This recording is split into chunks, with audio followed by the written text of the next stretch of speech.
all desire so much more than what this world can offer. And sometimes we are hurting because we don't have the peace that we want.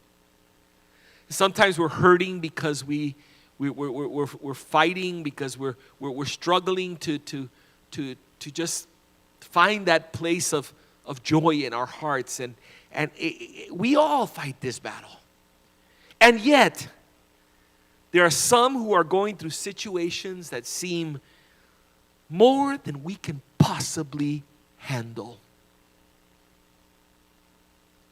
Sometimes we need to go through things that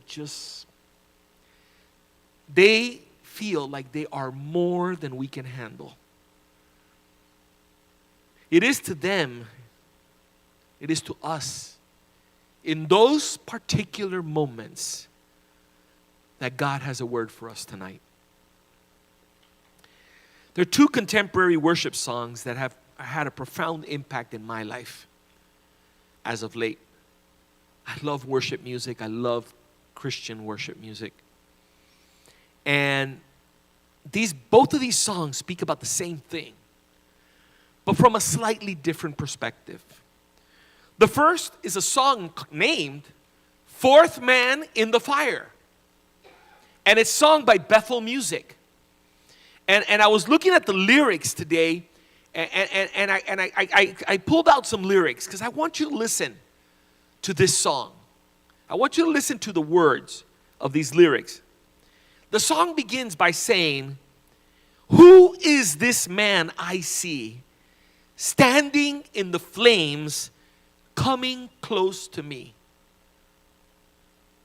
Where do you have to be to sing those words? Where do you have to be to sing those words? You have to be in the fire. You have to be going through a huge struggle in your life, and yet what do you see? You see that man who's coming close to you.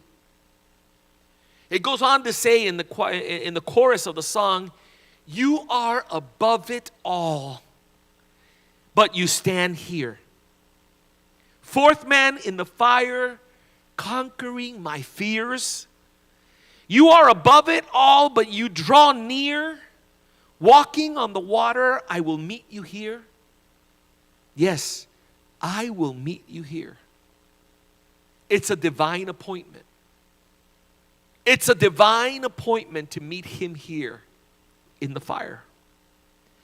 One of the most powerful verses to me in this song is the following: "When the pressure is real, your presence is greater. When I stand in the fire, your glory burns brighter." Think about those lines.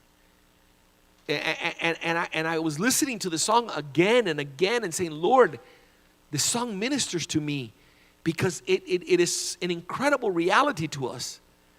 When the pressure is real, your presence is greater. When I stand in the fire, your glory burns brighter. There's a second song that really ministers to me. Same topic from a different perspective. And it's a Hillsong United song called "Another in the Fire." It's talking about the same thing. Another in the fire. Listen to some of these lyrics. The opening stanza is just incredibly profound lyrics that I think will go down in history as some of the most incredible lyrics in worship. There's a grace when the heart is under fire. Another way when the walls are closing in. And when I look at the space between where I used to be and this reckoning, I know I will never be alone. It's like, wow. Powerful words. It goes on to say in the choir, "There was another in the fire standing next to me.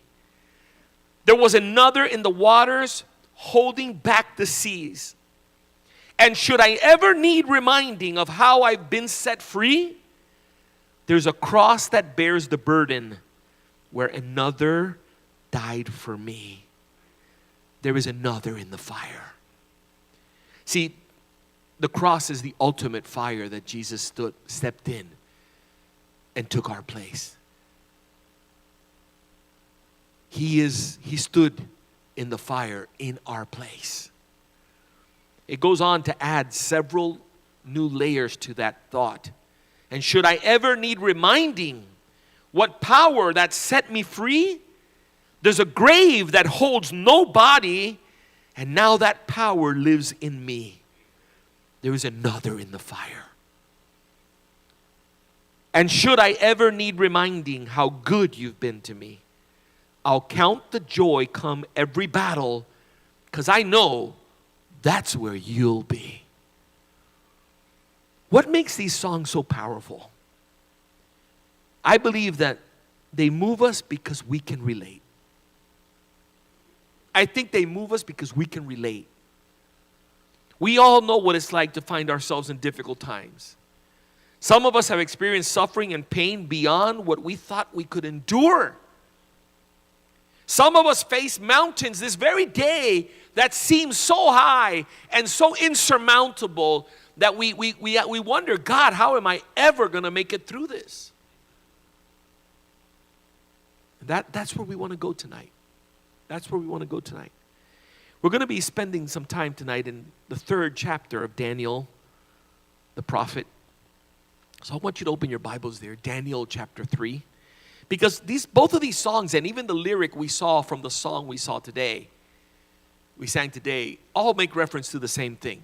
It's talking about those young men that were thrown into the fiery furnace and found Jesus in there. That's what it's talking about. So let's go to that. Let's go to that passage and let's look at what a fourth man in the fire means. Daniel chapter 3. I would ask that you keep your Bibles open after we read, because we're going to come back and read other verses. But for the point of starting this evening, I want us to start with verse 19. Daniel 3:19. There's obviously a lot leading up to this, which we're going to come back to. Nebuchadnezzar was so furious with Shadrach, Meshach, and Abednego that his face became distorted with rage. He commanded that the furnace be heated 7 times hotter than usual. Then he ordered some of the strongest men of his army to bind Shadrach, Meshach, and Abednego and throw them in the blazing furnace. So they tied them up and threw them into the furnace, fully dressed in their pants, turbans, robes, and other garments. And because the king in his anger had demanded such a hot fire for the furnace, the flames killed the soldiers as they threw the 3 men in. So Shadrach, Meshach, and Abednego, securely tied, fell into the roaring flames. But suddenly, Nebuchadnezzar jumped up in amazement and exclaimed to his advisors, "Didn't we tie up 3 men and throw them into the furnace?" "Yes, your majesty, we certainly did," they replied. "Look," Nebuchadnezzar shouted, "I see 4 men unbound walking around in the fire unharmed, and the 4th looks like a god." What a powerful passage. How do we handle, here's the first question I want us to think about tonight. How do we handle the thought of something going from bad to worse? How do we handle the thought of something going from bad to worse? Because for these 3 young men, things were already bad. They were way bad before we get to chapter 3. These young men had been deprived of a future. They were princes. They were prince in the palace in Jerusalem. They were online to become kings and leaders and governors of Jerusalem. And that was no longer in their future. Being a father and raising children and grandchildren was no longer in their future, because we know that the Babylonians castrated all the young men from all of these places, especially the ones that were in the palace, so they would have no distractions with the women of the palace. These young men had lost so much already. They had been deprived of their freedom. You know what it is to go from a prince to a slave? They no longer had homes in which to rest and take refuge. They were no longer living with their mothers and their fathers and their family. They didn't get together to celebrate special occasions. They were alone in a very far and a very lost city. They didn't lose everything. They still had something. They still had their faith. They had a very strong faith. They still had that. And they had each other. Sometimes we read these stories and we don't realize how important community is. They had each other. Shadrach wasn't alone in this problem. Meshach wasn't alone. Abednego wasn't alone. Daniel wasn't alone. They had each other. There was a handful of Jewish young men who had their faith, and they had each other's back. And they also had very important positions in the Babylonian Empire, and they were enjoying God's favor for a season. So they were well respected, and they everything they did was blessed by God. So the king loved them. God had them in a good place, as good as can be given everything they'd lost. But you know that saying, right? When it rains, it pours. You think things were bad? Things were about to get much worse. Now, in addition to everything they've lost, all of a sudden, from one day to the next, a narcissistic king threatens to deprive them of what little they have left. Their faith, their God. That which keeps them together. Their faith was the only thing they had to hold on to. Their faith was not, that's what got them through all of that they had already suffered. Now they're being forced to renounce their faith as well.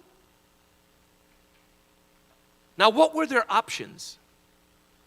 Well, they could not comply, and they would lose everything they had left, including their very lives. That was an option. The other option seemed far more appealing, guys. Comply, and it meant I could continue to live, but at what cost? What was the price to pay? I shouldn't say I know. I think many of us would struggle with that decision that day. And we would find ways of justifying bending before that statue. God knows I don't really mean it.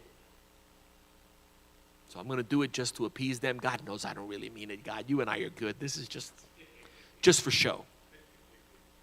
See, we're good at that. Or I'll do it and then I'll ask God to forgive me, and I know God is a God of mercy. He'll forgive me. I live. I have God. I took care of everything. We would come up with some kind of justification. How did they respond? We know how they respond. The question is, do we know how they faced their most difficult time of their lives? Because this had been the most difficult time of their lives. Worse than being brought over. Worse than having lost everything they've already lost, because now they're about to lose the only thing they have left. And they chose to put their lives in the hands of God instead of in the hands of Nebuchadnezzar. They faced the hardship, and they did it with incredible courage and boldness. We read these stories and hats off, man. These guys, they had courage. They were bold. And they replied with valor and with respect. This is one of the most courageous speeches ever uttered on this planet. I dare say this is one of the most courageous speeches ever given, facing the threat that they were facing. Look at what they said. Verse 16. Shadrach, Meshach, and Abednego replied. Notice, please, that they were of one mind. Notice that they were not divided. Notice that the three stood together and made the same decision. O Nebuchadnezzar, we do not need to defend ourselves before you. If we're thrown into the blazing furnace, the God whom we serve is able to save us. He will rescue us from your power, your majesty. But even if he doesn't, we want to make it clear to you, your majesty, that we will never serve your gods or worship the gold statue you've set up. Notice four things. In addition to them being together in unison, notice four things. They remained respectful and composed. They're not yelling at the king. They're not crying. They're not broken. They're not, they maintained their composure. They were respectful, your honor, your majesty, whatever. They understood. The other thing I want you to notice is that they understood that God was able to save them.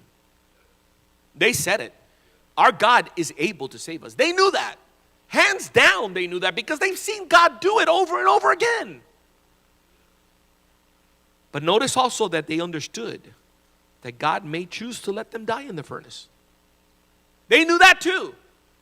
They understand that too. Because it's one thing to say, okay, throw me in the furnace because God already told me that he's going to pull me out. So, hey, I'm brave, but I'm not really brave. I just know how it's going to end, right? But no, they know everything. They know that it could go really well for them or not so well, earthly speaking. But regardless of the circumstances, they would not compromise their faith and their loyalty to God. They would not. Then, believe it or not, incredibly so, things got even worse. Remember the question? How do you handle the thought of going from something bad to something even worse? Things were bad for them, then they got worse, and now they're about to get much worse. Much worse. Now they faced the unbridled wrath of a deranged, wicked king. Verse 19 puts it so clearly. Nebuchadnezzar was so furious that his face became distorted with rage. Have you ever seen somebody so furious that their face is distorted with rage? Look at some of the videos on road rage. And you see people that you think they're dying or that their loved one is being killed in front of their eyes. I mean, the anger, this king lost it. He had never been spoken to that way. He had never dealt with somebody who was not afraid of the fire. He had never dealt with somebody who was not afraid of going to the furnace in order to honor their God. This was new to him, and it frustrated him. He gave them a second chance, and they didn't take it. See, they should have been taken right from the event to the fire because the event was said, if you don't bow, you're going in the fire. They didn't bow. They should have been thrown in the fire. No, he gives them a chance.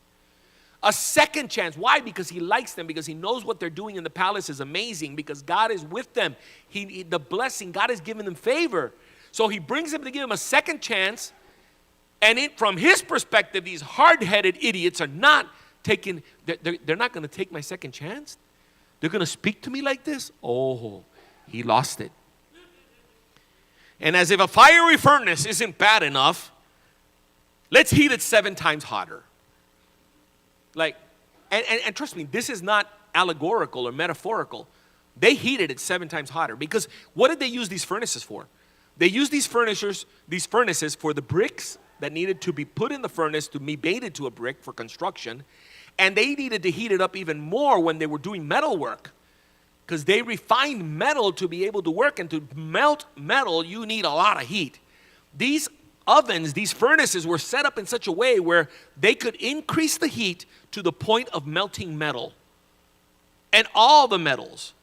So they really upped it. It was so hot that the guys that threw them in died, and they were outside the furnace. Just the heat coming in from the furnace killed them. That's now they're facing that. So any hope of being spared the furnace was gone now. Any hope. They now knew that the furnace was inevitable. How do we deal? Another question for us tonight. How do we deal with the realization that we've reached the point we hoped we would never come to?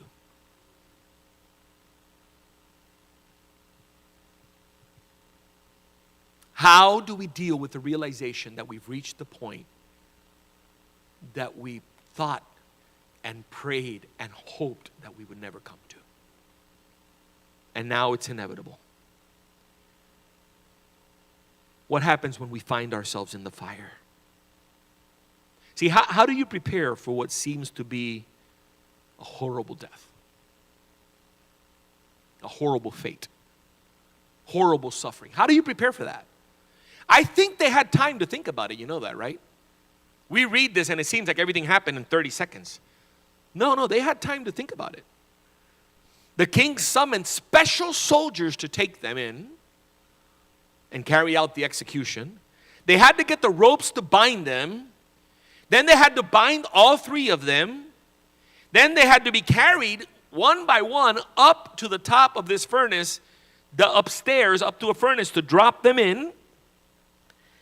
They had a lot of time to think about what was going to happen. And the last one had the most time because they threw one in and the other two still had time. Then they threw the second one, and the third one is the one that had the most time to think about this. If you stop for a minute. The Bible doesn't tell us what they did or what they were thinking during this interval of time. It doesn't tell us. But it doesn't have to, because we're all human beings. We understand. Did they doubt their decision? I don't think they doubted their decision at all. I don't think so, because they had time and opportunity to repent and change their mind and maybe be spared by the king. If they had any doubt about their courage and what the decision they had made, man, when they're getting close to that fire, they would have said, okay, I bow. Bring me to the statue, I bow. They had no doubt. They went, and they went quietly. Did they expect to die that day? Most likely. Most likely. Were they fearful? Of course they were. Of course they were. We're humans. I don't care how brave we are. When you're facing a fiery furnace, you're going to get scared.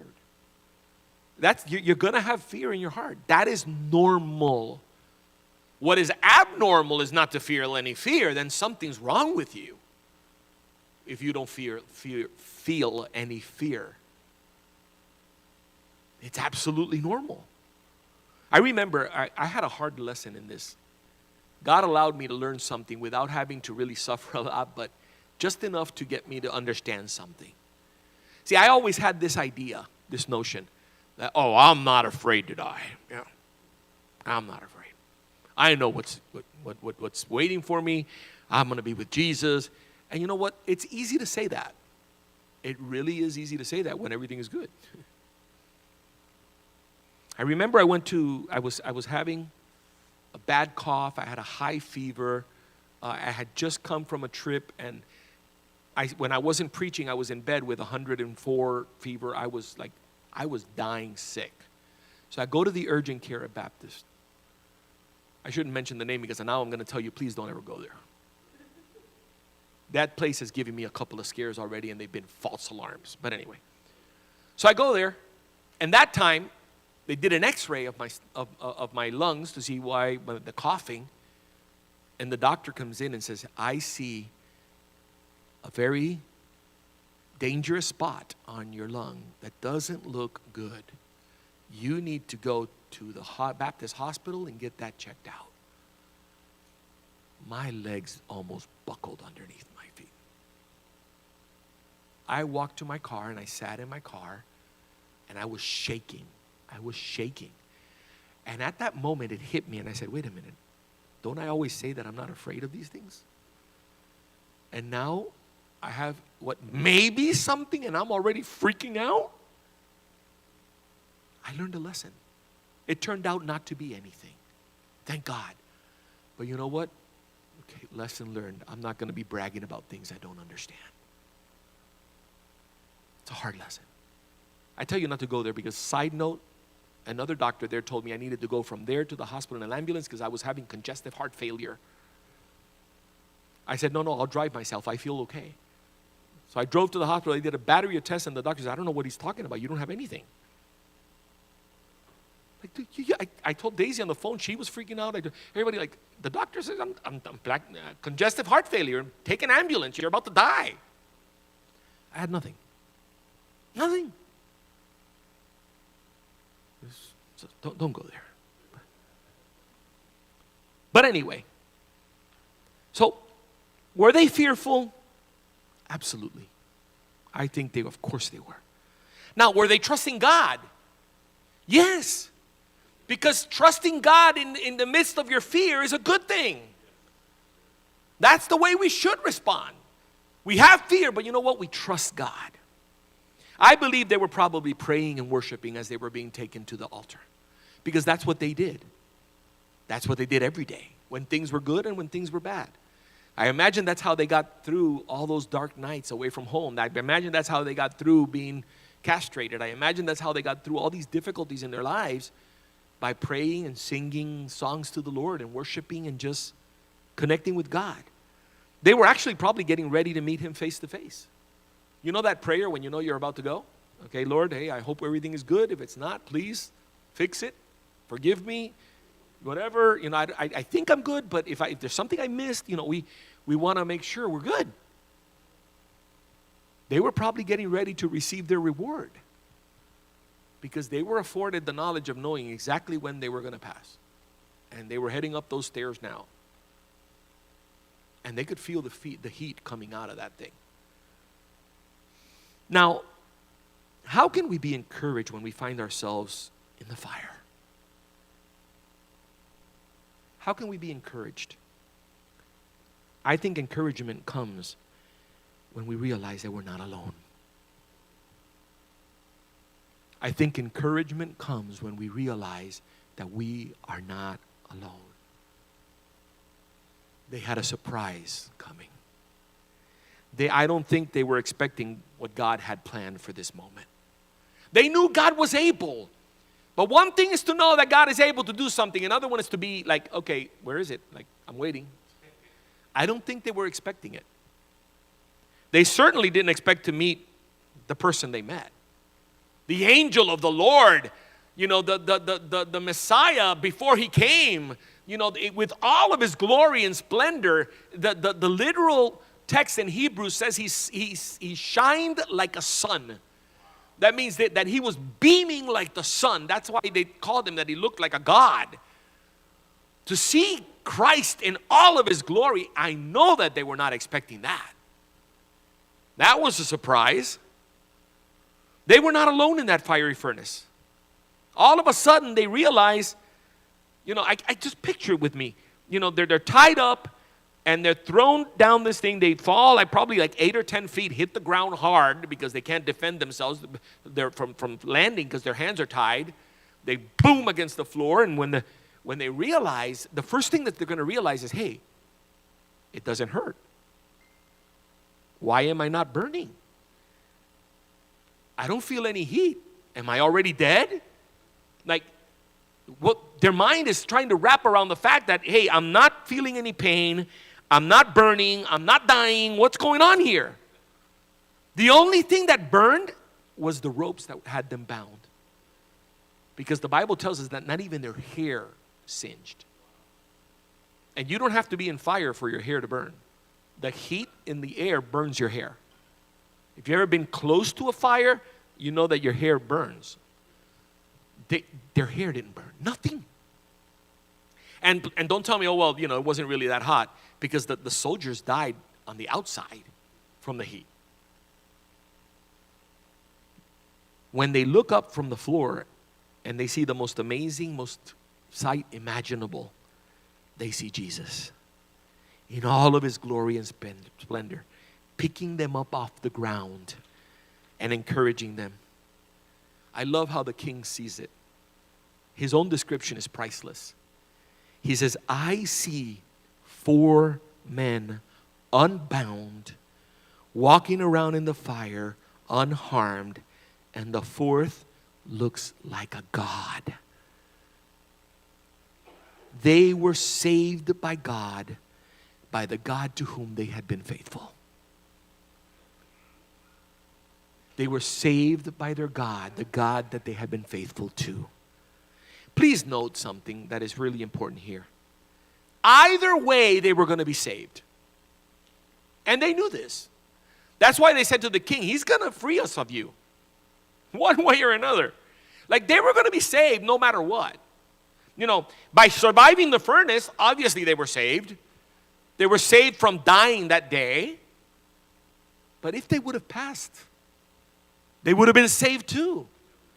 Because they would have been sent directly to Abraham's bosom. They would have been in a good place. They would have been where God would take them for comfort and healing. So they were saved either way. They knew this. They understood this. And I think this is what gave them the courage to face the furnace. Because listen to this. They couldn't lose. Would you say that with me this evening? I can't lose. Say it with me. I can't lose. If you have Christ, you can't lose. You can't, no matter what you have, you can't lose. No matter what happens to you, you can't lose. Because you have Him and His promise and His blessing and eternity. You can't lose. A dear friend of mine and colleague who works with me at Reasons for Hope, his wife became very ill, deathly ill. And I remember that speaking to him and listening to them speak, this was a phrase that they used continuously. They would finish their prayer and say, I can't lose. We can't lose. And I think that's what motivated them. That's what gave them the courage, the knowledge that they couldn't lose. They had shown the king. They had shown those evil men who outed them, by the way, because they were thrown under the bus. The king didn't see them. Somebody else saw them and went and ratted them out. And they showed the whole world at that point that there's only one God worthy of worship and praise. There's only one God that's going to get you out of the furnace. By the wicked king's own admission, when you finish this chapter, you go to verse 28. Look at what it says in verse 28. This is the king speaking. This is this wicked, deranged individual speaking. Praise to the God of Shadrach, Meshach, and Abednego. Who's bowing to whom now? He's got a statue and he wants people to bow to his statue. What is he doing? He's bowing to the King of Kings. Praise the God of Shadrach, Meshach, and Abednego. He sent his angel to rescue his servants who trusted in him. They defied the king's command and were willing to die rather than to serve or worship any god except their own. And in verse 29, there is no other God who can rescue like this, he says at the end of verse 29. They were saved. So tonight, as we think about this, sometimes things go from bad to worse in our lives. And when we think things can't get any worse, surprise, somehow they manage to get worse. But when we find ourselves in the fire, we need to be prepared. We need to be prepared. It's okay to have fear, but trusting in God, knowing that our lives are in His hands. And when we realize we're not alone, that makes all the difference in the world. You know, tonight, I'm going to ask you in a couple of minutes to come up and to this altar for prayer tonight. But before you come up, I want you to think about this. Have you ever wondered, because I had not until I was preparing this, have you ever wondered what Jesus said to them in the fire?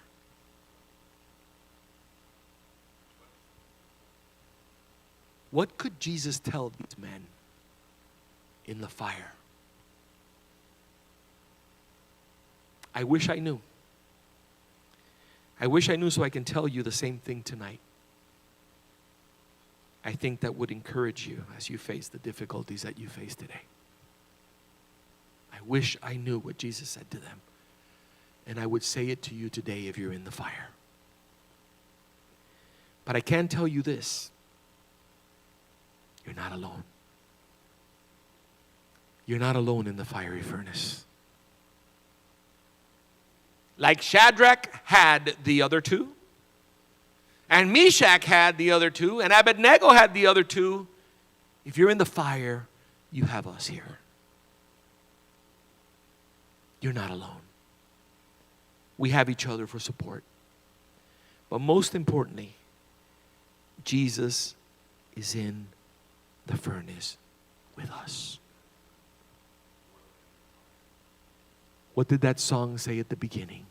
He has always been the fourth man in my fire.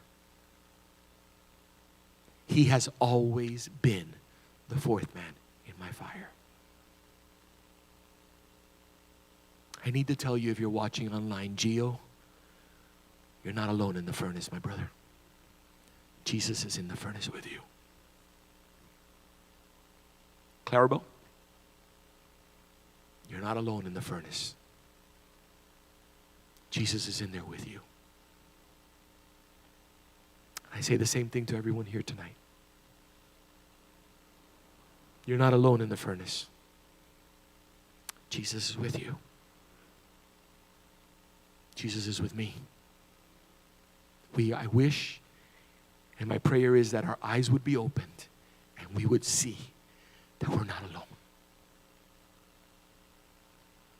That we would see Christ in his full splendor. See, Christ didn't send anybody down, a messenger down, hey, go help those guys. He came himself. And when we need him the most, you know what? He is there. My prayer is that our eyes would be open and that we would see the angel of the Lord that is with us. My prayer is that we would understand that we cannot lose. No matter what happens, we cannot lose. And that gives us the courage to face whatever we have to face. Because he is with us. And nothing will happen to us that he does not allow. And regardless of what happens to us, our names are written in the Lamb's book of life. I'm sure those guys didn't want to go meet Jesus that day. Like I'm sure most of us don't want to go meet Jesus tonight. We want to live. God has put that in our hearts, a desire to live and to serve him and to do so much more that we still want to do. And I think God honors that. I think God honors that. Now, I want you to set it up, but don't play it yet. We're going to play Fourth Man in the Fire by Bethel Music tonight with lyrics on the screen. And I want you to sing it with us. But we need to come off the live stream now, end the live stream, because we don't want that copyright infringement of playing